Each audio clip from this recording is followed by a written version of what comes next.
need to start off by saying that this story was told to me by my grandmother. She is somebody who has a crazy amount of factual recall and can tell a story from 50 years ago like it happened last week. This takes place in the late 1970s in the metropolitan Detroit area. My grandparents lived on what was the boonies at the time. They were on a dirt road that was mostly fields, woods, and a couple of farms a mile or so to the north. Their house sat on 10 acres and was back off the roadways. And then to the right of them was my great-grandparents' house, which sat about 200 feet away. To the left and right of their property was about a half-mile of fields and then a main road. My grandparents lived in this house with their 3 children, and my grandpa worked midnights at a local auto plant. One night, my grandma is sitting watching TV. It's around 11 or 12 at this point, and she hears a knock on the front door. She peeks out the front window and can see in the moonlight that there is no car in her driveway or visible anywhere on the street. I have to give her credit for thinking on her feet in this moment, though. They lived in a trial home, which means that the basement is half underground, and the upstairs is not as high up as the regular 2-story house. She went upstairs to their bedroom and opened the window, which was above the front step. She looked down to see a man standing at the door. She calls down to him and asks what it is that he wants, and he explains that his car broke down up the road and that he walked back here to see if he could use her phone. He explained that he was on the way to his girlfriend's house, which was up at the corner. The problem with his story was that where he described his car breaking down, he would have only been a couple hundred yards away from his girlfriend's house, but instead of walking there, he walked back down the street half a mile. So she realizes that something isn't adding up and tells the guy that she unfortunately wasn't able to help him. The guy starts to get agitated and is pleading with her to please let him use the phone, and he promises that he'll be quick and then be on his way. While she's leaning out the window and telling this guy that he needs to be on his way, she can suddenly hear fast-moving feet on the gravel driveway off in the darkness, followed by a crashing noise as a second man comes flying out from next to the garage and hits the ground. At this point, the man on the porch turns on his heels and sprints off into the night and is gone. She looks back to the driveway to see that this man on the ground has a third man on top of him, who is running fist down directly into his face. A moment or two later, the beaten man was able to wrestle himself free and join the first by sprinting off into the darkness. What my grandma didn't know while speaking with the guy on the porch was that while their conversation was going on, the man on the porch's accomplice was pressed flat up against the front of the house by the garage. These men were waiting for her to open the door so they could both storm in and do who knows what. But unbeknownst to them, however, was the fact that next door at my great-grandma's house was my cousin who was home visiting. He happened to be sitting up at the kitchen table and saw the 2 men approach the house, and he saw the one take up his hiding spot before the other began knocking. He was out the door and ran full speed over and attacked the man that was in hiding, and the guy went down like a sack of hammers. A fun fact was that during this time, my cousin was a boxing champion in the Naval Pacific Fleet. My grandma called the police, and unfortunately the 2 men in their vehicle were not found. We do know, though, however, that one of the men had a receipt of getting his ass kicked because 2 teeth were found on the ground, which my grandma has a memento in, a little glass bottle to this very day. So I and my wife went to a movie last night. Skyscraper. It was okay, and got home around 9 p.m. We live in a new development. It's middle class to upper middle class. A nice, safe area. We don't have a mailbox in front of our house. It's one of those neighborhoods where the mailboxes are together at the end of our street. So we don't always check it. But I knew I was getting a package from Amazon. So we went by. There was the package and a letter with a typed envelope made out to my name, but with a return address with no name, but from the street behind us. We don't know anyone here well, so I opened it up and we drove down the street. What I read shocked me. It says, "We are watching you, Mr. Sex Pervert." With a picture of 2 creepy eyes, I was floored. So we get home and my wife is upset. I'm pissed off and confused. To be clear, I'm truly not a pervert. As far as I know, I'm faithfully married to my wife. We have no weird fetishes. I've never even been accused of anything perverted in my life by anyone.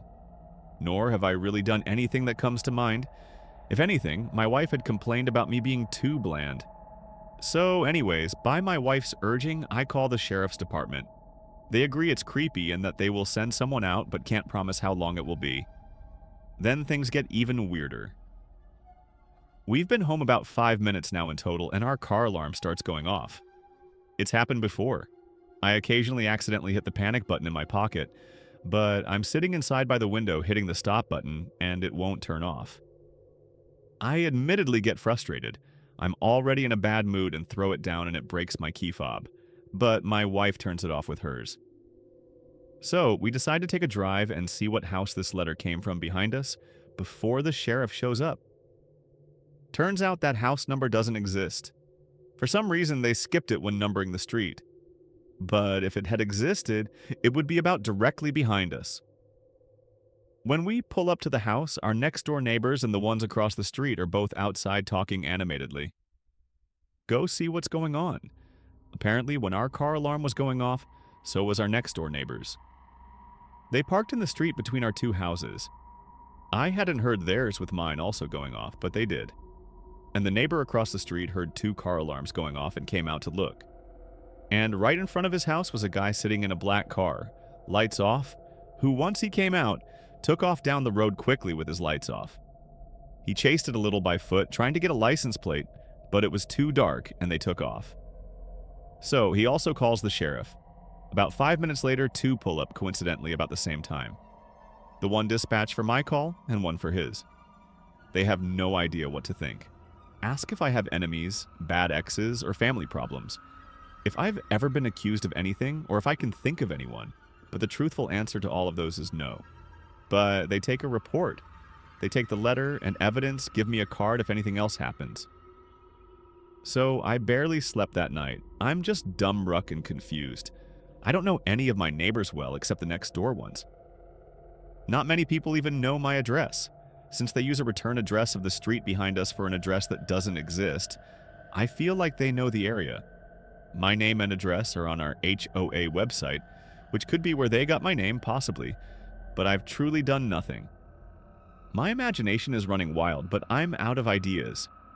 Was the car coincidence? Is this person just insane? My wife is scared, but trust me.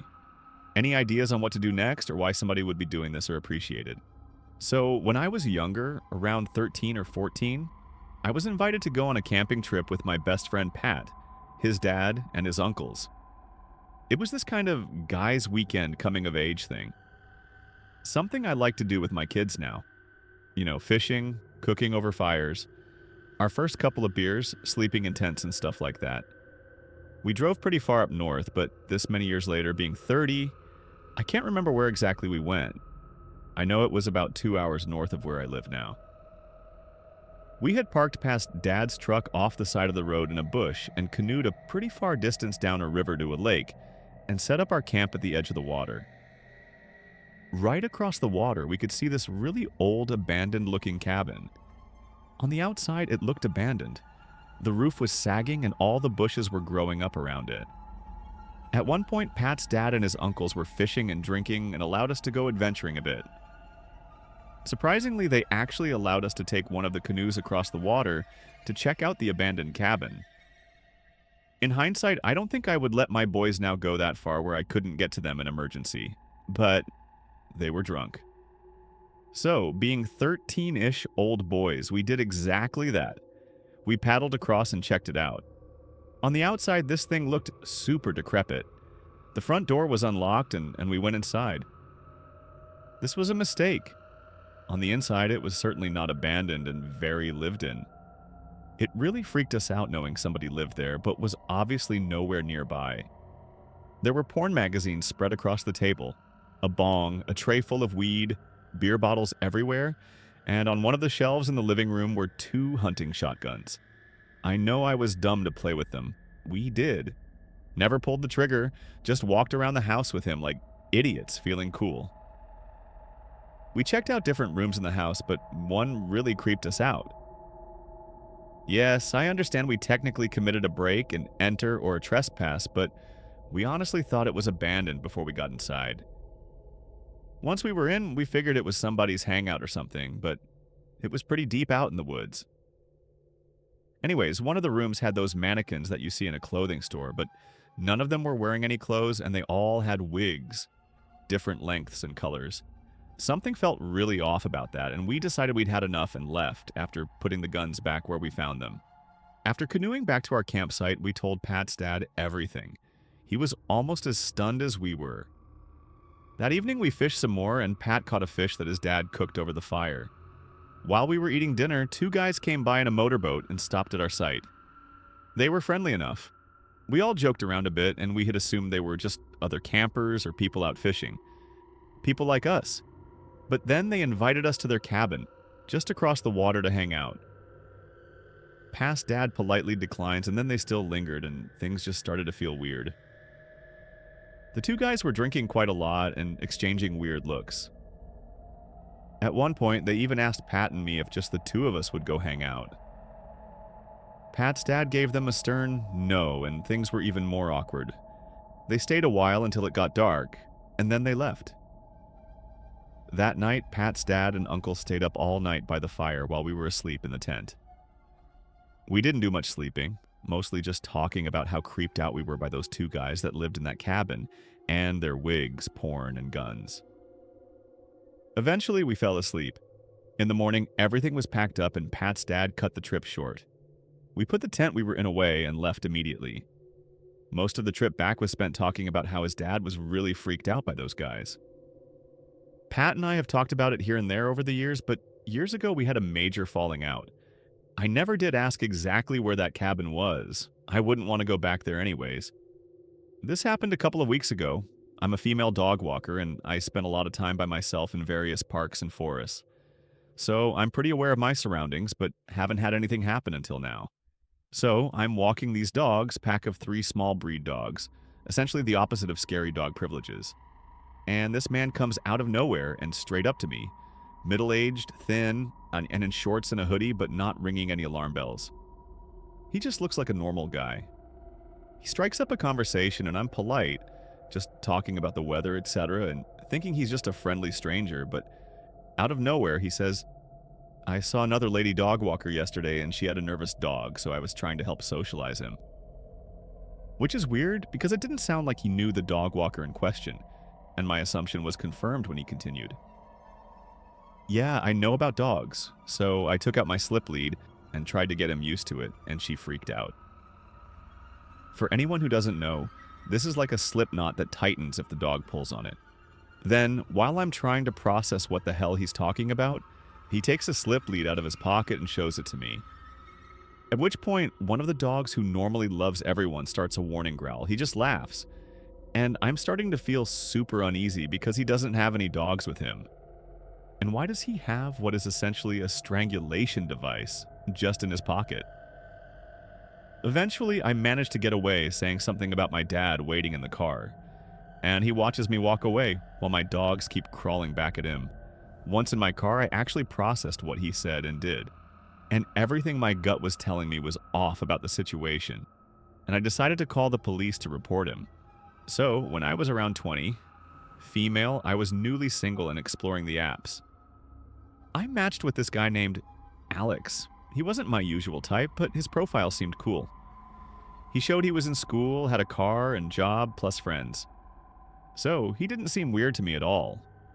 We got to talking, and he seems pretty into me. So, we set up a date. He came to pick me up for a driving date. So, basically, I sat in his car for hours, driving around. Yeah, I don't know why I did this, but I blame it on being young and dumb. So, he started driving. We drove for about 40 minutes, all the way to downtown, mind you. And during these 40 minutes, he was blasting music at full volume with the windows down. Everybody on the sidewalk is staring at us while he's screaming the lyrics out the window. When I brought up that, I thought that it was a little loud. He said, "Nah, everyone loves it."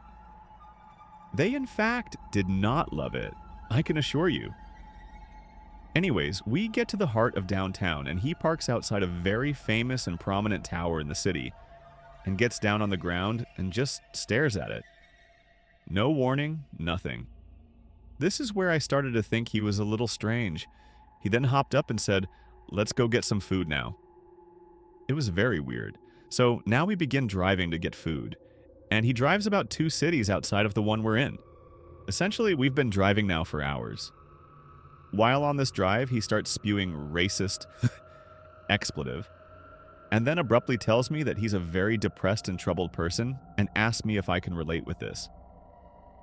I was very taken back and didn't really know what to say. I mean, I've known this man for a few hours at this point and didn't think the conversation would get this deep. At this point, the vibe he was giving off was scary and I started to feel in danger. But I was even more scared that if I offended him, something bad could happen. Let's not forget, I'm in his car. He has my home address and I'm 2 cities away from mine, so I played nice. We finally got to a food spot and ate some dinner. At least he paid, right? Anyways, now is when it starts to get really creepy. We begin driving again, back to our city, but he keeps taking the long way. So our 1-hour drive turns more into a 3-hour drive. At this point, we're back in the city, but it's really late at night, around 11:30 p.m. This is when he goes into a dark neighborhood and he starts driving really fast around tight corners. As he's doing this, I ask him to slow down because he's scaring me. And he turns and looks at me with no emotion and says, "You know, I've had some really hard days in my life." And I said, "I know you told me." "I'm sorry." Then he said, "I used to be so mad that I would come and drive my car just like this and look for squirrels to run over, so something else could hurt as much as I did." I was in shock. I was honestly very terrified with what he said, not to mention his strangeness from the start. All I could do was ask if he still did it, and he said, "No, not anymore." I knew that wasn't true, but I thought if I offended him, he would easily overpower me. So I played it nice again. At this point, we're very close to my home, about 10 minutes away. Then, abruptly, he asked if I'd been to this park that's coming up.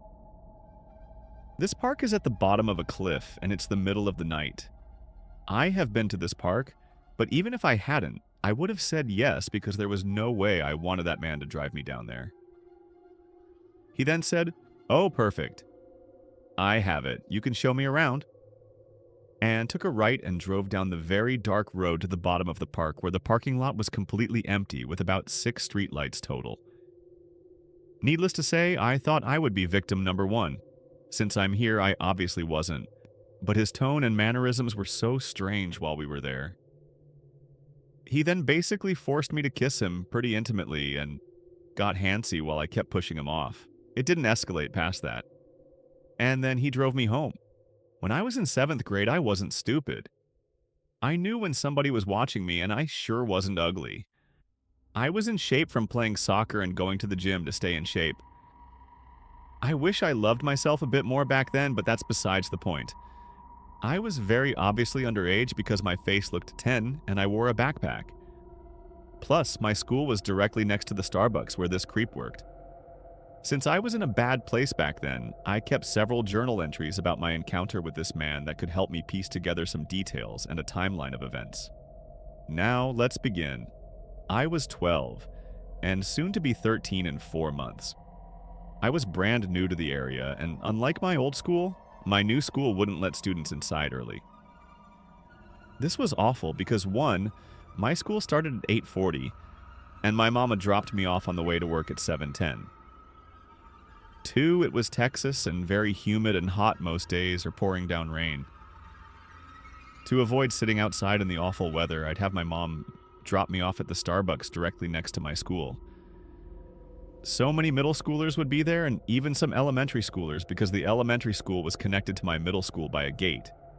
So if you saw a young girl with a backpack, it was extremely obvious the girl wasn't legal. I've always been a very awkward person in a new environment. So the first day my mom dropped me off at Starbucks, I was so embarrassed about filling up a seat inside that a paying customer could use. And I ended up sitting outside in the sweltering heat for an hour. I regret my decision so much to this day because the creep, as we will call him, had seen me out there all by myself and realized I was an easy target. He came outside and started talking to me and started complimenting my long hair and beautiful face. When he asked for my name, I told him I wasn't comfortable giving it. After that, he made it his mission to find out my name. In the days following, I grew comfortable enough to go inside and find myself a seat. Here's my first journal entry. I have very bad handwriting. Skipping to the part I mentioned, the creep. It had been a month into the school year by now. The new school is too new and too weird. Since I first sat at Starbucks before school, the worker won't leave me alone. He's been making me free drinks and randomly talking to me. I feel guilty and sick. I feel like he's hitting on me in a way. Today he sang about me to the tune of his stupid music. When the place was busy, I snuck out of there. Alright, so I remember this. I walked inside the cafe and he was mopping and sweeping up a mess, and he was obviously in control of the aux because some song I had never heard before was playing. He saw me enter and began to sing badly about what I was wearing at the time, and described my long hair like I was Rapunzel. He had already made my usual drink and handed it to me as a few strangers watched. He knew my schedule like clockwork. Normally I sat in the corner seat that faced the register, but today I sat with my back to the register, so he couldn't see my face, explaining what I meant by feeling guilty. I did not like to accept anything free from anyone. I grew up being called spoiled by my older sister, so I grew up used to telling everyone no when they offered me things because my sister would get jealous. Here's my next entry about him. Today was terrible. I got dropped off earlier than usual and I was begging the worker not to be there. He was there. He kept calling my name, which I never told him, and he pronounces it as Jakakoda. He was giving me a drink to give my teacher, which I hate, and he also told him by name in the first place. The reason he was giving him a drink was because he told him my name, gave him the drink back, and left. So, the day before, I was sitting in Starbucks, and my history teacher walked in wearing his lanyard and ID. The creep had been asking other teachers before about my identity, but none of them taught me and didn't know it. Well, obviously my history teacher would know it since he taught me. After the worker made my teacher's drink, he pointed at me and asked my name. Dakota, he said, and left. The next day, I grabbed my drink and waited an hour for classes to start. As I'm leaving, the creep calls out my name, which he misheard, and I go to the counter to see what he wants. He pushes a big hot drink towards me, and I remember being very confused about why he made me two, since I had already drunk one. Anyway, I like them cold, not hot, since it was still summer. When I asked him what it was for, he told me to give it to my teacher, since he was kind enough to give away my name. I was frazzled, gave him the drink back, and left. I'm glad I had written it down in my journal because my brain created a fake memory of walking down the hallway to give my history teacher the drink. This was obviously not the case. Next entry mentioning him. We all have that person we'll do anything for. Hannah, we all have that person who makes us question our sanity. My friends, we all have that person we'll never admit to ourselves that we're scared of. The Starbucks worker. P.S. I've always wanted to be a writer, so this entry was a little dramatic, but I was very much petrified of the creep at this point. Next mention of him, I saw the creepy worker after school. He was outside Starbucks talking to two sitting, smoking ladies. He was standing over them, smiling. The girls had kids. I was near the window. I couldn't stop looking at him. I didn't want him to see me. He's creepy. I kept my hood up. This was the last of my entries, but the year I was in ETH, I still saw him frequently in passing. I knew he didn't work Wednesdays, so I would only enter the Starbucks if it was Wednesday. Some other things, he only treated me special and no one else. Once again, he knew I was a minor. He'd frequently tell me I was beautiful. He once asked me if I wanted to know his name, but he wasn't wearing a name tag, and I wasn't about to tell him. Yes, I want to know your name, because it could have given him the wrong message and made him think I was attracted to him. I wanted to know it because I wanted to warn others about him. He gave me so many damn free drinks, and I knew damn well he was paying for them out of pocket. He probably spent over $100 on me to get me those drinks. This took place around 2 years ago. I was driving to work, a 5-hour drive.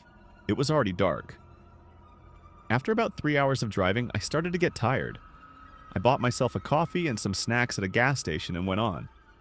But snacks and coffee can only keep you awake for so long, and I started to feel tired again. This part of the road was nothing but thick, dark pinewood forest around me. No other cars on the road. Nothing. Only insects smashing my windshield now and then, and an empty road. I was now extremely tired, and at one point, I nearly drove off the road from almost falling asleep. I have to sleep now. I can't wait for a gas station. I need to stop as soon as I see a place where I can park my car. Anything. When I'm tired, I fall asleep really fast. If I'm tired enough, I can fall asleep in the middle of a sentence when I'm talking. So it's a bit urgent for me to find a place where I can stop. It felt like an hour, but probably just 5 minutes went by and I spotted this little pocket in the road. It's like a parking space for quick stops, like peeing, switching drivers, or stuff like that. Not even a real resting area. I stopped here and turned down my windows to check if I heard any weird noises. Total silence. I turned up the windows again, like nothing bad's going to happen. I haven't seen a car for like 30 minutes. This road is empty. If someone is checking on my car, I bet it's the cops checking on me to see if I'm all right. I leave my keys in the ignition and I lock the doors just to be safe. I dress my seat a bit to make it more comfortable to sleep in, and I take off my shoes and put them on the passenger seat on the right. It was so nice to close my eyes and I instantly fall asleep. I don't know why, but something wakes me up. I can't really see anything. Some kind of bright light hits me in the eyes. First I thought it was a flashlight, but then I realized it was the high beams from another car in my rearview mirror that was blinding me. I look at my left mirror and I see a dude walking up beside my car. Maybe he wants help with something. Should I make it clear to him that I'm in here? He's right beside my left back door. Should I step out and ask what he's doing? I didn't have to. The dude proceeds to jerk and pull on my left back door. I almost slammed my pants when I realize that he's trying to force his way into my car. My seat is adjusted for me to lie down and I push to back max. I can't reach the pedals, which makes it impossible for me to drive my car. I slam the car horn and it breaks the silence with a roar and the dude jumps. That gives me like 2 seconds to push my seat to reach the pedals, but it's still way out of adjustment. So I'm kind of pulling myself to the steering wheel because my seat is lying flat and isn't supporting my back. Anyway, I start my car and drive off with a cloud of smoke from my screeching tires. It's hard driving a car with nothing holding up your upper body, but I managed. As I leave, I look in the mirror and I can see how the dude stands there and looks at me. And I can see 2 more guys coming up beside him. From what I could see in the silhouette of their beams, one of them was holding something in his hand, like a wrench or a crowbar. I drove super fast, way over the speed limit. My whole body was trembling with adrenaline and fear. I drove like that for at least 30 minutes, and then I stopped at a gas station to fix my seat and put my shoes on again. I figured out I was only sleeping for like 10 minutes. Well, I didn't have to sleep until I got to my destination, which is surrounded by heavy-duty fencing, and the building has an alarm. I told my boss the next day, and he said they actually have problems with what we call in Sweden road pirates. Criminals that force you to stop on the road and rob you of everything, including your car in that specific area. It could just be 3 nice dudes that wanted to check if I was okay. Then why didn't they just knock on my driver's window? The thing in his hand could be a big flashlight. This was 2014. I was 17 at the time, and I would have to take the bus to and from school. The bus stop was on the main road, so I would have to walk a few blocks to get to the apartment complex. This is important for later. I was walking home from school one day, and this Honda van pulls over. A girl comes out. She introduces herself and tells me that she's new to the area and wants to make friends. I gave her my number, and quickly we made plans to have dinner. Maybe a day or 2 later, she picked me up in the same van, but this time with a man who was driving and also another young female. She did not mention these other 2 people, but I didn't think much of it. There were a lot of red flags I ignored. I was young and naive. The man was doing all this talking during our dinner, and the other 2 girls were quiet. Another red flag, he put on his fake nice tone in his voice the whole time asking me questions. Then he started getting weird, like saying how he can read minds, and started telling me all this information he knows about me. I had no idea how he knew all that, so I believed him. After dinner, we stopped by their house, which was in a whole other city than where my apartment is. Remember how the girl told me that she stayed by me? Another red flag. It was a really nice house though, and he had a Mercedes in the driveway. My young mind was intrigued. He told me how they were all roommates and hustled together. He took me back home that night though by himself and was trying to convince me to be a part of their lifestyle. A couple days later, at this point, I'm only texting the man. The girl barely held any conversation with me, but he tricked me into thinking he was this super nice person. He asked me to pack some clothes and spend the night, and I agreed. After hours of talking, he convinced me to leave my mom's house and stay with them. I texted my mom that I was moving out, and as I was already almost 18, she was okay with it for some reason. This is when hit the fan. He was not the nice, charming person that I had met. Only after I moved in did he tell me that those girls were sex workers and that I would become one too. When I turned 18, he started telling me how to do my hair or how to dress. Gave me a whole new phone and number with a tracking app on it. I wasn't allowed to contact my mother or any of my family or friends. He would keep insisting he could read my minds and hear my thoughts. Even for the smallest mistakes I made, he would punish me for them. He duct taped my hands and feet, tased my vagina, stabbed me with screwdrivers, threw me from the second floor by one leg, and punched me until I passed out, all with a smile on his face. He enjoyed hurting me. I'll never forget the look on his face. I can't explain it. It's like his eyes literally turned black. I thought people were only like this in the movies. People are really out here torturing people. He also made me watch those gore videos of people getting decapitated and the most disgusting videos of people getting tortured I'd ever seen, all while holding a knife to my neck. He would also have sex with me every day when the girls went to work at the hotels. He would lie and say I was the only one he was intimate with and that I was special. He told me if I ever tried to leave or if I told anyone where I was at, he would kill me and them. He'd go into detail about how exactly he wanted to kill me and where he would put my body. One day, he had me lie down and beat me so bad in my stomach while his leg was choking me over my neck. I blacked out and woke up so confused. My vision was tunneled. I had a huge knot in the back of my head. I couldn't even stand up straight. I had no idea what else he did to me while I was passed out, but at that point, I told myself this man was going to kill me. I'd rather risk him killing me if I got caught trying to leave than spend any more time with this monster. I didn't care about the threats anymore. I just wanted to be gone. I didn't sleep that night. I waited until I heard him snoring really loud, and I made a run for it. I took nothing, not even the phone because it had a tracker on it. And I actually made it by the grace of God. I still didn't speak to my mother for about 3 months. Out of fear, I was right because he went looking for me at her apartment. Don't even know how he knew where she lived. Eventually, I reached out to her and she had filed a missing persons report. She was crying because she thought I was murdered. I went on with my life. I did end up stripping. I still do sometimes. Fast forward to 2017. One of the girls was smart because somehow she set him up. Son of A is rotting in prison right now. I found out because the detectives were looking for me. There are articles about him and all. I'm still cool with the girls. I know it wasn't their fault. We still talk. This happened earlier last year and it still messes me up if I think about it too much. First, a little backstory to explain.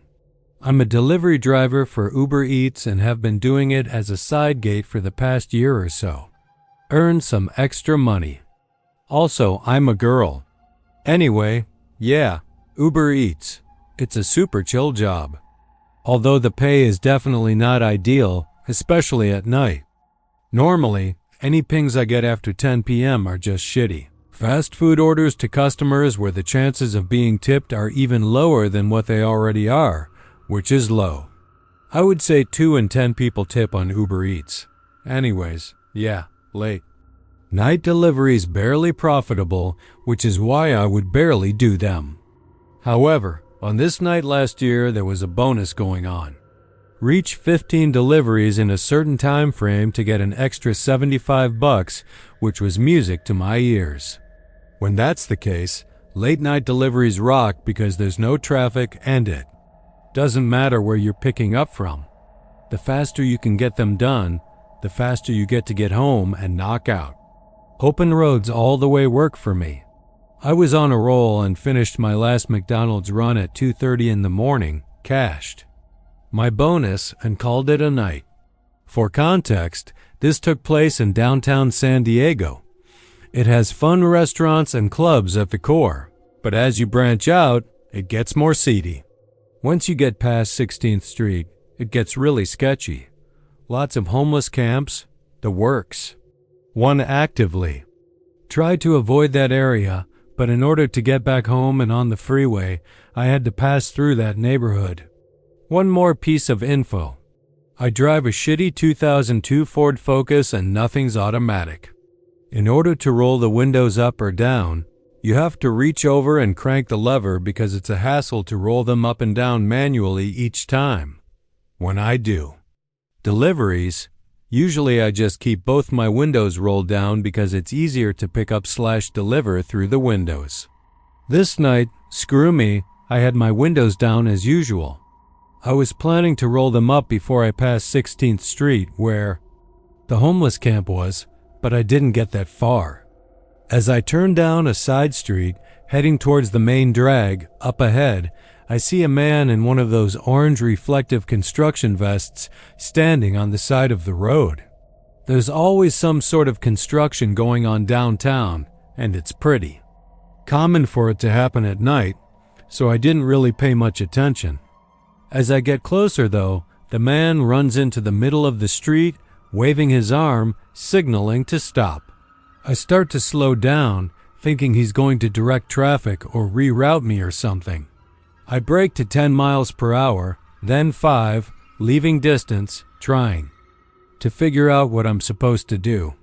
He breaks out into a jog towards my car and stops directly in front of it, blocking me and my car from moving forward. I had immediate unease. This is weird. I wish my windows were rolled up. It's 3 a.m. on a dark street and there's not a soul around me except for this dude. People talk about fight or flight, and I've always wondered how I would react in a situation that warranted a similar response. Now, I know my reaction is to freeze because as I was slowing down, it hit me 5 seconds later than it should have. This guy is not a construction worker. He has on a hard hat and a vest and the creepiest smile I've ever seen in my life.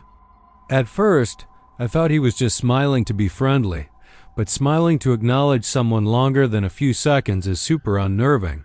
Try right now. Count to 5 in your head while grinning, and you'll see what I mean. That's what this guy was doing. Now that he's in front of me, I can tell he's homeless. That or just, I don't know, older guy. I would guess 60s, but homelessness has a way of making everyone look old. Who really knows? But he's just staring at me, wild-eyed and smiling, all teeth. Honestly, his smile and mannerisms, the best way. I can describe it as Twisty from the American Horror Story. Google him if you want to. No pressure if you don't. Literally, though, this guy looked insane. I obviously should have reversed, but my brain was panicking yet. I didn't think that fast. I'm frozen in my car, thinking this is how I die. This whole time he's not saying anything, just leering. Then, like a ninja, he jumps onto the hood of my car and slams his fist against my hood. I am literally frozen in terror just watching this guy. He starts pounding on the hood of my car, crawling around on his hands and knees, not saying anything, just crawling and staring at me. That was the most terrifying part. Never broke eye contact once during all of this. And he never stopped smiling. The thought of my windows being open made me want to throw up. But at the same time, breaking eye contact and moving to roll them up felt scarier. Like if I made any sudden moves or looked away, he would try to come inside the car. Never said a word. I think it would have been less scary if he had said something, but he didn't. Just pounded his fist on the car and stared. In all reality, this whole encounter probably lasted all of 15 seconds, but it felt like days. I'm freaking out inside. And before I can gain the sense to do anything remotely intelligent, I see headlights in my rearview mirror coming up behind me from down the street. The man sees them too, and in an instant he jumps off my car and breaks off into a run behind me, heading toward the new car. I floor and don't look back until I'm halfway home on the freeway. And at this point, it's all adrenaline. For a long time after that, I stopped delivering at night. I sure as hell don't go to that section of downtown anymore. I take the longer route home. And I don't drive with the windows down at night if it's in an area even remotely run down. What I realize from this is how naive I can be to just automatically trust or obey someone just because they have a uniform. Like I didn't even question slowing down at first, even though the situation was sketchy. The opposite, actually. In my mind, I was comforted by the fact that somebody trustworthy was on the road. Subconscious thoughts went like, oh nice. Public servant doesn't want me making a wrong turn. By the time I stopped, it would have already been too late if this guy wanted to attack me. I shuddered thinking about it. I calmed down eventually by reassuring myself that this was probably just a crazy dude on drugs who meant no harm, which hopefully is the case. And for my own peace of mind, I'm going to believe that it is. But what got to me is the fact that this guy was dressed as a road worker on the road and deliberately at first behaving in a way to lead me to believe he was one. Why else wear that outfit? And why are you trying to pull cars over just to freak people out? I don't know the answer. And I'm glad I didn't find out what it was that you wanted from me. Yikes. I was about 8 years old, and my mother, my little sister, and I were taking a road trip across Wyoming. This wasn't unusual, as we had family living all across the state, and my mom loved piling us in the car and driving. My memory of this event is patchy, and I remember it more for the way my mom reacted than for the event itself. I don't exactly remember where this was, or where we were headed, but anyone who has ever driven through Wyoming knows that the roads are mostly deserted. We had been driving several hours behind an older green and white truck. We were approaching a gas station, and I remember my little sister being so excited because she wanted to get those little bottles made of wax that had juice in them. The green and white truck pulls into the gas station and we follow. We use the restroom, get some snacks. My mom fills up with gas and we get back into the car and back on the road. A little time passes and my mom asks, "Is that truck behind US, the same one that we followed into the gas station?" I turn to my seat and confirm that it is the same truck. I sit back down and continue eating my snacks, but I sense that my mom was uneasy. She keeps looking in the rearview mirror and watching the truck. It was a long drive to the next gas station, and along the way, the truck behind us would speed up and get dangerously close to us, and then back away a little. After a stretch of several miles, we were nearing another gas station. My mom adjusts her mirror so she can see us in the back seat. She says, "I'm going to pull into this gas station and open my door like I'm getting out. I don't want you to open your doors. Don't get out. Just sit tight and hang on." My little sister and I look at each other like, okay. I thought it was strange, but the look in her eye scared me a little. My mom is a calm person, but she has this presence about her that makes you aware that she isn't to be messed with. All my friends throughout the years have been a little scared of her, which is odd considering she is just over 5 trillion tall and about 100 pounds. Anyway, we pull into the station and up to a pump. My mom adjusts her mirror to see behind us and opens her door with the car still running. The green and white truck pulls in and parks just to the side of the turn-in. Driver pops his hood, gets out, comes around to the front of his truck and props his hood up. He starts messing around under the hood with his back to us. From what I remember of him, he was a really big guy, but who isn't to an 8 Mom slams her door and peels out of the gas station. I turn in my seat to watch the man. He turns around like he was startled, looks right at us, and quickly closes his hood. even though he had only been looking in there for a few seconds. At this point, my mom is driving so fast that I lose sight of him. I was terrified, and I knew it must be serious for my mom to drive like this. Up ahead, the road bent sharply to the left, and there was a small road to the right with a few buildings. Just before the bend, my mom slams on the brakes, pulls the steering wheel all the way to the right, and as if it were straight out of an action movie, slides around the corner. She speeds through the small parking lot of one of the buildings and parks behind it. From our vantage point, we were hidden from traffic behind us, but could see anyone passing. A short time later, we watched the green and white truck speed right past us and around the bend in the road. Obviously, my sister and I were very shaken up. My mom asked if we needed to use the restroom, and I said yes. She said that she did too, but we would wait here for a bit, then make our way to the next station. I'll never forget what she said next, because it was so out of character for her. She said, "I'd rather piss my pants in this car than be murdered on the side of the road." A little time passed and we got back on the road and we continued on our trip. We never saw that truck again.